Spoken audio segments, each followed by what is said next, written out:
주 예수의 얼굴을 구하며 예배하는 세대 일어나 주 위에 살며 주 위에 죽으니 이것이 우리의 부르심. 살기 위해 주 따르지 않고 죽기 위해 주를 따르며 내 가진 것 모두 주를 위해 드리리. 주님의 일 행하시옵소서.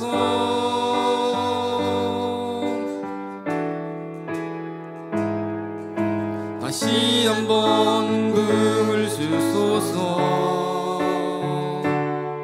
주의 나라가 이 땅에 다시 세워지는 그 영광을 우리 보게 하소서. 주 예수의 영광을 주 예수의 얼굴을 구하며 예배하는 세대 일어나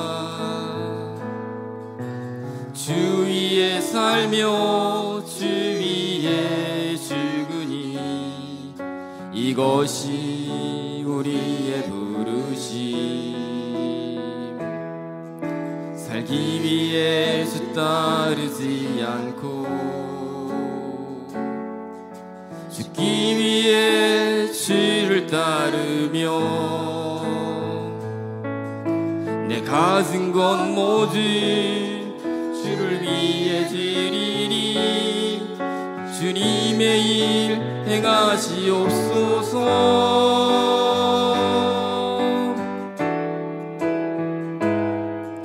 다시 한번 부을 주소서. 주의 나라가 이 땅에 다시 세워지는 그 영광을 우리 보게 하소서. 주 예수의 영광을 다시 한번 부을 주소서. 주의 나라가 이 땅에 다시 세워지는 그 영광을 우리 보게 하소서. 주 예수의 영광을 살기 위해 주 따르지 않고 죽기 위해 주를 따르며 내 가진 것 모두 주를 위해 드리리. 주님의 일 행하시옵소서.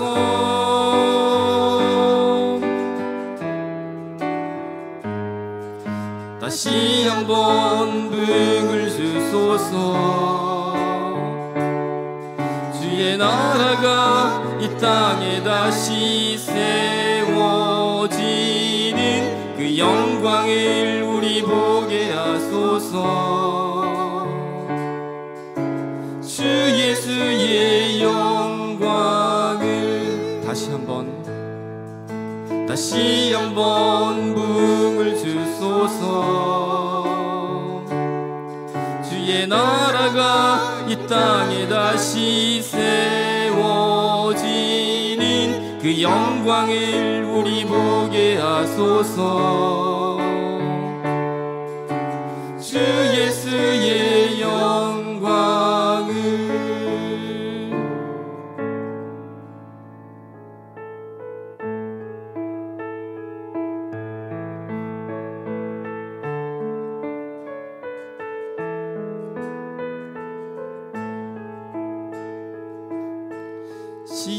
시작됐네.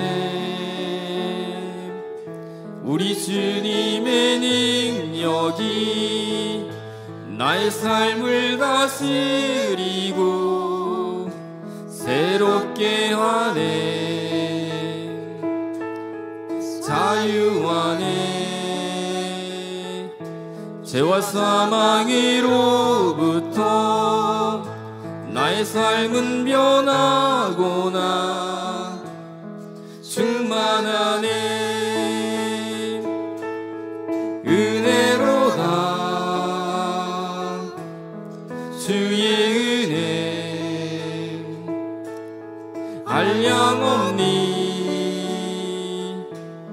주의 은혜 은혜로다. 주의 은혜 변함없니. 신실하신 주의 은혜. 시작됐네. 시작됐네. 우리 주님의 능력이 나의 삶을 다스리고 새롭게 하네. 자유하네. 죄와 사망으로부터 나의 삶은 변하고나 충만하네. 은혜로다. 주의 은혜 한량없니. 주의 은혜 은혜로다. 주의 은혜 변함없니. 신실하신 주의 은혜. 은혜로다. 은혜로다. 주의 은혜 한량없니. 주의 은혜 은혜로다. 주의 은혜 변함없는 신실하신 주의 은혜.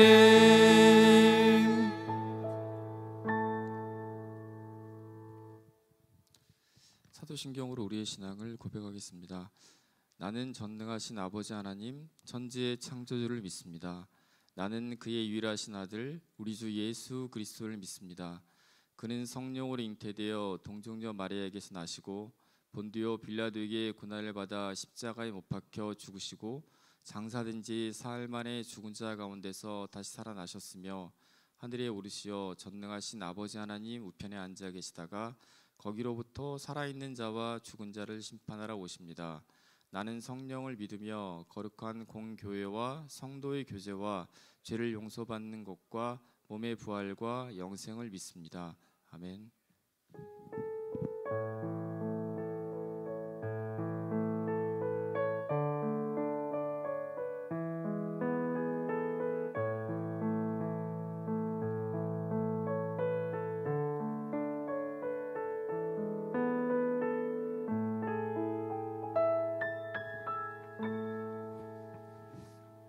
할렐루야. 주님의 이름으로 문안 드립니다.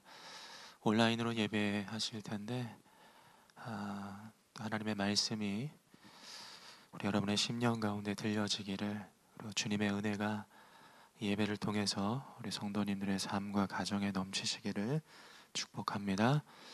하나님께서 오늘 우리에게 주시는 말씀은 로마서 14장 13절부터 23절까지 말씀입니다.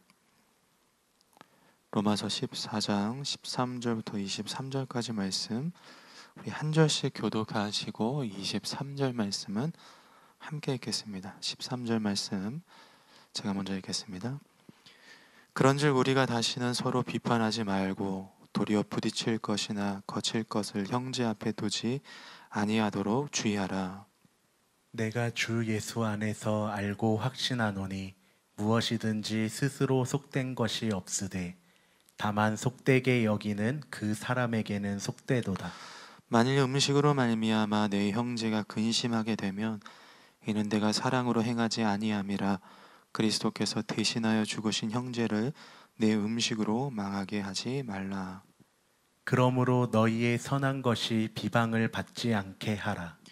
하나님의 나라는 먹는 것과 마시는 것이 아니요 오직 성령 안에 있는 의와 평강과 희락이라. 이로써 그리스도를 섬기는 자는 하나님을 기쁘시게 하며 사람에게도 칭찬을 받으니라. 그러므로 우리가 화평의 일과 서로 덕을 세우는 일을 힘쓰나니 음식으로 말미암아 하나님의 사업을 무너지게 하지 말라. 만물이 다 깨끗하되 거리낌으로 먹는 사람에게는 악한 것이라. 고기도 먹지 아니하고 포도주도 마시지 아니하고 무엇이든지 내 형제로 거리끼게 하는 일이 아니함이 아름다우니라. 내게 있는 믿음을 하나님 앞에서 스스로 가지고 있으라. 자기가 옳다 하는 바를 바로 자기를 정죄하지 아니하는 자는 복이 있도다. 함께 읽겠습니다. 의심하고 먹는 자는 정죄되었나니 이는 믿음을 따라 하지 아니하였기 때문이라. 믿음을 따라 하지 아니하는 것은 다 죄니라. 아멘. 로마 교회는 분열이라는 가장 심각한 과제가 있었습니다. 유대인과 이방인 사이에 그 삶의 방식의 차이, 신앙 간의 다름 때문이기도 하지만 문제를 촉발시킨 원인이 있었습니다. 그것이 로마서 14장에 기록되어 있는데 바로 음식 문제였습니다. 1절부터 3절, 로마서 14장 1절부터 3절까지 말씀 보시면 제가 읽어드리겠습니다. 믿음이 연약한 자를 너희가 받되 그의 의견을 비판하지 말라. 어떤 사람은 모든 것을 먹을 만한 믿음이 있고 믿음이 연약한 자는 채소만 먹느니라. 먹는 자는 먹지 않는 자를 업신여기지 말고 먹지 않는 자는 먹는 자를 비판하지 말라. 이는 하나님이 그를 받으셨음이라. 로마에 사는 유대인들은 우상 숭배를 아주 경계했죠. 특히나 이제 우상에 바쳐진 제물이나 포도주 등을 입에 대지도 않았습니다. 부정하다는 것이죠. 그래서 그들은 직접 이제 그 채소를 길러서 그것을 먹으며 긍욕적인 생활을 했습니다. 이런 유대인들과 달리 이방인들은 그리스도 안에서 자유하기 때문에 제사 음식을 먹는 것에 거리낌이 없었죠. 저작거리에 가서 그 우상 숭배에 바쳐졌던 제물, 포도주 이런 걸 사다가 그냥 음식을 해먹은 것이었습니다. 유대인들이 그런 이방인들을 보고는 경건해 보이지 않다고 비판했고, 또 반대로 이방인들은 예수님을 믿는다고 하면서 여전히 율법에 매여 사는 유대인들을 업신여겼습니다. 두 부류 사이에 이제 먹느냐 마느냐 하는 문제로 공동체에 심한 균열이 간 것이죠. 그래서 바울은 로마서 14장에서 이런 논쟁을 신앙적으로 다루고 있습니다. 어떻게 하는가 하면 믿음이 강한 자들이 믿음이 약한 자들을 받아주라는 거예요. 그럼 누가 믿음이 강할까요? 당시 상황을 한번 그려보면 여러분은 아마 유대인과 이방인 중에 누가 믿음이 좋다고 여기시겠습니까? 아마 대부분 유대인들이라고 할 것 같습니다. 그들은 성경을 무척 잘 알고 있었고 음식을 절제할 줄 알며 금욕한 것이죠. 그리고 말씀에 보면은 절기를 또 잘 지켰습니다. 그런 유대인들이 우리가 보기에 믿음이 좋다 이렇게 여길 수 있는데, 근데 바울은요 이를 뒤집습니다. 유대인들이 아니라 이방인들이 믿음이 좋다고 말하죠. 그러고 보면 사람의 겉모습으로 믿음의 정도를 가늠할 수 없는 것 같습니다. 예수님이 복음서에 보면은 믿음이 크다라고 칭한 딱 두 사람이 나오죠. 가버나움의 백부장하고 수로보니게 여인이었습니다. 둘은 모두 이방인이었고 유대인들로부터 떨어진 소외 계층이었죠. 예수님 그들을 향하여서 믿음이 대단하다라고 칭찬을 하셨어요. 우리도 그렇죠. 우리는 우리가 보기에 믿음이 좋은 사람이 좋을 수도 있고 그렇지 않을 수도 있어요. 저는 목회자인데 저보다 믿음이 대단한 분들을 많이 봐왔습니다. 목회자라고 직분이 있다고 성경에 대한 해박한 지식을 가지고 또 봉사를 많이 한다고 믿음이 큰 것은 아니죠. 그럼 왜 이방인들이 믿음이 좋다고 말할까요? 그들이 그리스도 안에서 참된 자유를 누리며 신앙생활을 하기 때문이에요. 로마서에서 강조하는 것은 우리가 더 이상 율법의 노예, 종이 아니라는 것이죠. 그 어떤 것도 비본질적인 것은 우리를 올가맬 수 없습니다. 자유하다는 것입니다. 그러나 로마서에서 강조하는 것이 무엇이냐면 자유가 방종이 되어서는 안 된다는 거예요. 나는 주님 안에서 내 마음대로 할 수 있어, 내 마음대로 살 거야, 이렇게 하면 안 된다는 것입니다. 오늘 바울이 이를 지적하고 있는 거예요. 그러면서 가르쳐주고 있는 것이 무엇이냐면 믿음과 자유의 상관관계에 대해서 오늘 본문을 통해서 우리에게 말씀해주고 있습니다. 그래서 이를 우리가 좀 생각해 보면 좋을 것 같아요. 예수님은 요한복음에서 진리가 너희를 자유케 하리라 하고 말씀하셨죠. 우리는 모든 것에 자유합니다. 성경, 창조, 하나님, 예수님의 구원, 구속, 십자가, 성령님의 내주하심, 적용, 그리고 성경에서 말씀하는 그 부정적인 것, 죄악시 되는 명령들, 이 본질을 제외하고서 비본질적인 부분에서는 우리는 다 누릴 수 있어요. 술, 사실 성경은 술을 금하지 않습니다. 예수님의 첫 기적인 가나 혼인잔치에서 물을 포도주로 바꾸셨죠. 예수님께서 포도주를 이렇게 퍼주신 거죠. 또 예수님은 최후의 만찬에서 포도주를 들어 이는 내 피라 하시며 함께 잔을 나누셨습니다. 물론 2000년 전에 이 유대 사회에서 포도주는 우리가 생각하는 알코올 개념하고는 다르죠. 당시의 사회에서 그 마실 물이 너무 오염되고 더럽기 때문에 물 대용으로 이제 포도주를 마시는 그런 문화가 있었죠. 어쨌든 구약이나 신약이나 포도주를 마시지 못하게 하지는 않습니다. 그럼 질문을 하나 해볼 수 있죠. 제가 여러분하고 식사를 하면서 술을 한 잔 곁들여도 될까요? 저도 이제 맛이라도 볼 권리가 있지 않겠습니까? 오늘 본문은 안 된다고 말씀을 하는 거예요. 15절 말씀에 보면 이렇게 기록되었습니다. 만일 음식으로 말미암아 내 형제가 근심하게 되면 이는 내가 사랑으로 행하지 아니함이라. 그리스도께서 대신하여 죽으신 형제를 내 음식으로 망하게 하지 말라. 20절은 더 강하게 이야기합니다. 음식으로 말미암아 하나님의 사업을 무너지게 하지 말라. 만물이 다 깨끗하되 거리낌으로 먹는 사람에게는 악한 것이니라. 여기서 음식은 우상 숭배에 바쳐졌던 제물입니다. 즉 고기예요.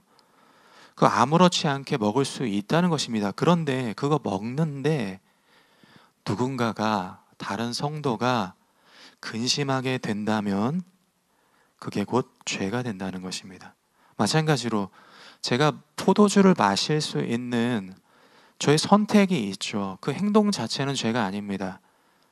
그러나 제가 술을 마시는 것을 성도님들이 보고 어떻게 목회자가 저래 라고 한다면 저는 죄를 짓는 거예요. 그래서 안 마시는 거죠.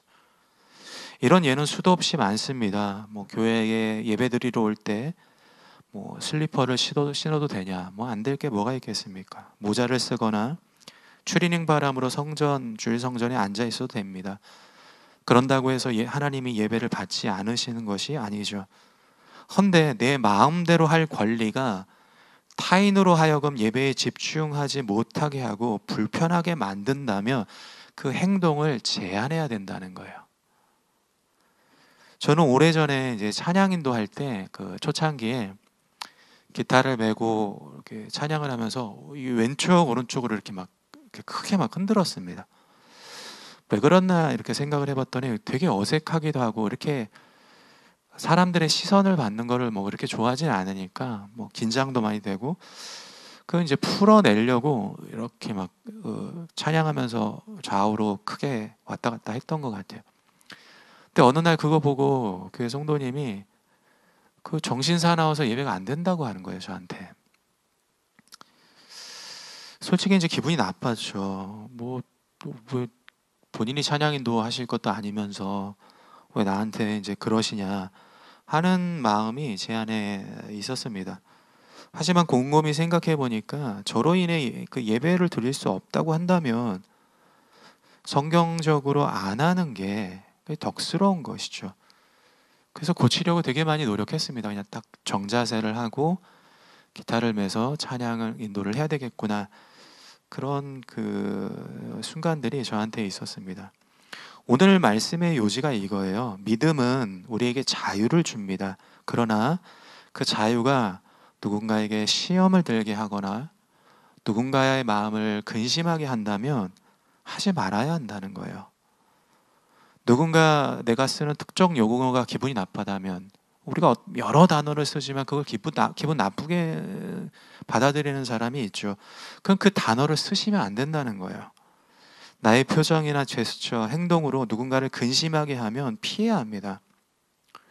우리 교회는 없으신 것 같은데 남자분들 중에 감성이 풍부하셔서 이렇게 본인도 모르게 이렇게 스킨십을 하시는 분들이 계시죠. 여성분들한테도.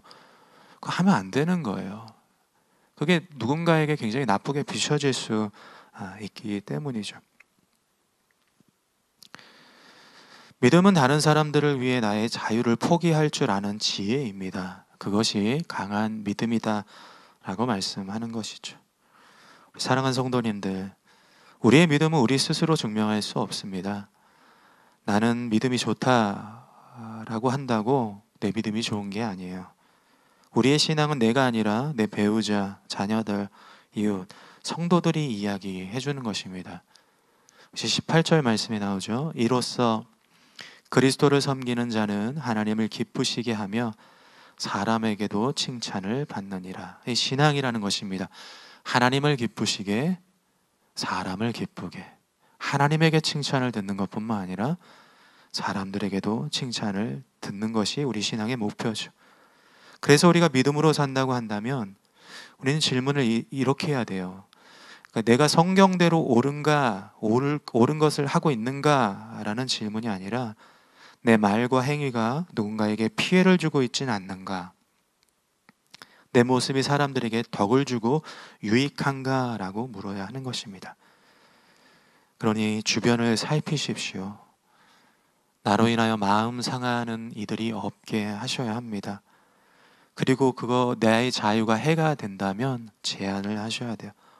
제한을 해야 합니다.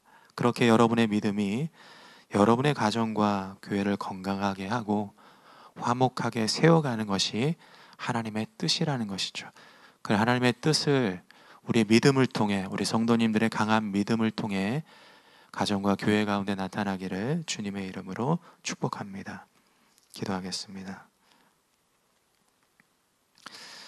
하나님, 오늘 말씀을 통해 우리가 그리스도 안에서 자유를 누리지만 그 자유함이 누군가를 불편하게 하거나 누군가의 신앙에 덕이 되지 못한다면 그것을 제한해야 된다라고 말씀합니다. 우리는 신앙생활이 나 혼자 하면 된다고 여기지만 실제로 신앙이라는 것은 다른 사람들이 내게 말해주는 것입니다. 내가 다른 사람들에게 덕을 세우고 다른 사람들과 아름답고 좋은 관계를 맺으며 다른 사람들을 기뻐하게 하며 그들로 인하여 칭찬 듣고 있는가 하는 것을 우리가 늘 살펴보게 하여 주셔서 내 믿음이 하나님 보시기에 강한 믿음으로 세워질 수 있도록 주님 우리를 축복하여 주시옵소서. 예수님의 이름으로 기도합니다. 아멘. 우리 다 함께 주기도문 하시겠습니다. 하늘에 계신 우리 아버지, 아버지의 이름을 거룩하게 하시며 아버지의 나라가 오게 하시며 아버지의 뜻이 하늘에서와 같이 땅에서도 이루어지게 하소서.